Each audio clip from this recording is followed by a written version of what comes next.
I think let's be mindful of the fact that as we journey through life, we will experience challenges. As we journey through life, we will go through something. And going through something does not mean there's actually something wrong with you, but it means that you are growing, right? Say it with me. I refuse to remain the same.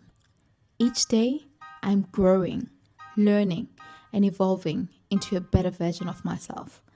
What I was yesterday is not who I am today, and I will continue striving to be the best I can be. The season has changed. Welcome to Unfiltered Grace. I am your host, Ntabi. I don't call it a struggle. I don't think you are struggling, but we can call it uncomfortable growth.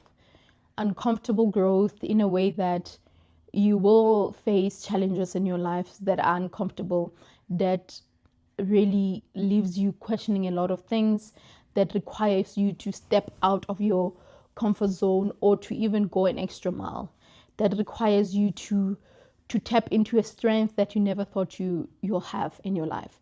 And ke bophelo. I mean, case in point, I didn't know that I would be in love and be married and then having to make a decision where I say, I want out, I want to divorce, I'm leaving my marriage. That requires big panties. I had to put in my big panties and make that decision because I had to weigh options and to be realistic with self, because certain things are not just, you don't just wake up and decide, oh, okay, no, I don't want to eat oats this morning, I want to have English breakfast, I just want to have eggs, or I just want to have a smoothie. It's not like that. Some life challenges, you have to think, you have to really dig deep and really do the inside work. So I found myself there. But did that leave me broken? To some extent it did. But I had to realize that I couldn't stay there. Remember what I mentioned earlier, you cannot stay in a situation. You always need to find a way to tap out of it. I had to work on myself and heal. I mean, I even did a series on my channel about it. My divorce series and all that. I shared a glimpse of it, of my journey, right? But I had to heal. I was not gonna just straight, like, shoot straight and go into having that conversation without going through the healing process, right? I had to heal the fact that while we were still married, when we were now ready to have a child, when we were trying and it was not happening, you're ready physically, mentally, you are ready to have a child, but it was not happening.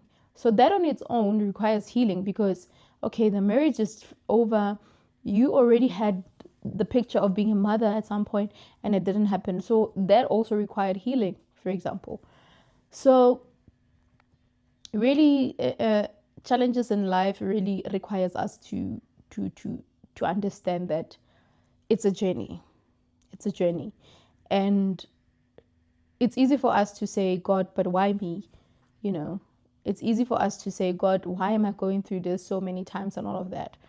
And I stopped doing that. You know why? Because I could see that every challenge that I experience, it's actually a blessing in disguise, because I always come out stronger. And I'm not saying I'm happy with God putting all these problems or these challenges on me and all that. No. I also deserve a break. I'm your baby. Like, I'm just a girl. I'm just a girl. I also need my joyful moments and all of that. I also need a break. I also need to have a stress-free life. I deserve that. And I know that even as I'm going through things, it's just seasonal. It's a season that will pass, right? It's a season that will pass. I mean, we really can't question God's ways. We just have to be more kind with each other, and we need to be very considerate. Like, for example, there are some women out there that it's hard for them to deal with this because the doctors told them they cannot have children, and they really want children and they cannot have children. And then when you come from nowhere, when are you having a child? When are you having a baby? Or one has lost their child. You carry your child for 9 months. I have a beautiful little nephew. Oh, I'm so obsessed with him. I'm so obsessed. Let me see if I cannot show. I don't know if you can see him. I'm too far. You won't be able to see. So I have this. If you want to see him, go to my Instagram. You'll see him. Oh, he's an amazing baby boy. Like, he's amazing. He's just over a year and a few months now. So amazing. Like, so amazing. That's my bestie. Like, we are besties. I love him to bits. So where I was going with this point is that having had witnessed my sister go through the journey of her pregnancy and being able to deliver the baby and with no issues, God being in the present, that was a blessing and a great, like, a graceful moment, because some women get into labor rooms and then they get out without their kids, or either they don't get out, both of them don't make it, or one of them don't make it, and all of that. I have people close to me that I'm actually getting emotional on this, but yeah, I have people that I know, even a close friend that had 2 beautiful babies and they were taken away from her. She was able to see them live, but one left and then another left. So you can just imagine that. So there are women that are actually going through the most. So let's be more kind and be mindful that there's someone out there who is going through the worst. Because I cannot imagine someone who carried a seed for 9 months, feeling the baby cake, feeling every moment, and only for that moment to be taken away 9 months later or 10 months later. Some babies come out and then they're crying a bit, and then the next day they stopped breathing, or whatever the case may be. Like, a lot of things happen. Okay, we're not trying to get emotional, but I hope that makes you understand the importance of being mindful and understanding how this can really affect another person. So be more kind. Now, as I wrap up this video, I think a few points that I can leave you with regards to overcoming adversity is that it's very important to be self-aware. Be self-aware, and be self-aware in terms of who you are as a person, what do you want as a person, and what is happening around you. What are your boundaries? What are you allowing? What are you letting into your life, right? Because I think we are responsible for everything that happens around us. You have an opportunity to say yes and to say no to something. You have an opportunity to step aside or take a step back from something that does not make you happy or that does not serve you. So it's quite important to do that. So I'm not sure what area of your life needs to be decluttered, but I hope that this is a reminder that you need to declutter certain things in your life, right? Please do that. You need to do that. You need to do that. And I'm fortunate that even through my journey where, like, for example, in December, I lost my job. And when my contract ended, it was a little bit hard, it was a bit hard where, you have to think of, okay, how am I going to cover my bills? How am I going to do that and all that?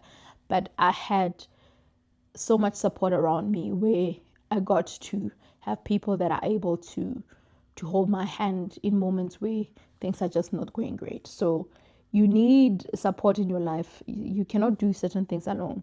And yes, you have God. Yes, you pray, but God also sends people your way to be of help to you, or to hold your hand. I'm grateful for my siblings, I'm grateful for my friends, you know I'm grateful for just my family overall, the support. Like, it's just super amazing. And when you really I'm the firstborn daughter, you know. Firstborn daughter, the story of firstborn daughters is deep, because it's like you carry so much. And I've always been the firstborn daughter who actually is like the go-to person, right? The go-to person, the strength of the family. Someone said I was and I believe it, because two people, a friend of mine, we once went on vacation at some point, and there was this book that she was reading, and she was reading this portion of different types of people, and I happened to come out strong on the fixer, right? So for the longest time I've been the fixer. Even now, for example, my nephew, sometimes there would be times where something needs to be done. I would be the one wanting to say, no, do this, do that. And I'm not even the mom, okay? But I would, say to my sister, this is what you have to do and all that. And sometimes it's like you need to step back a little bit and allow other people to take over. So it has always been, like that, where I'm the go-to person, not the other way around, where I go. And like, if there's something, it's like I'm willing to raise my hand. And I think also this is something that I had declared in my journey of just growing up and all that. I've said to God that may I please be the change I wish to see in my family. And this was from looking at the situation at home where we were living in a shack for over 30 years. And that to me was an uncomfortable thing, because I really wanted to see us having a home and all of that. And as time progressed, God granted me the opportunity to study, to graduate, and also to work and have a bit of savings and start the project. And to be able to speak now with a 4-bedroom house built for my family that we're living in, for me is like a beautiful moment that I'll treasure forever, that I will continue holding on to. And it's one moment that says to me that nothing can stand in your way, nothing can shake you, nothing is impossible. I think that affirmation earlier said that, you need to find that thing inside of you when nothing is impossible. And this for me says that nothing is impossible. If I'm able to have a vision board, go to school, go to university, and every day when I walk to school, I would see this house. And I remember I took a picture of that house, put it in my room. Now that was, call it a vision board, right? That was my vision board. The house was the vision board, because in my room I had a picture of the house, picture of my family. Like, I had pictures of my family around my place, because I felt like I wanted to be closer to them. Family over everything. That's me. I'm hopeless when it comes to family. That's just me. And I'm grateful to still have my family. So grateful. So it's like I manifested that, and to see it come to life for me is like, great. So in closing, that for me was a big deal. But to now have, things turning around where you now need help, you can't really do much because of what you're going through during that season. It was a bit hard, but to see my family coming through for me, my friends and all that, thank you. Like, grateful.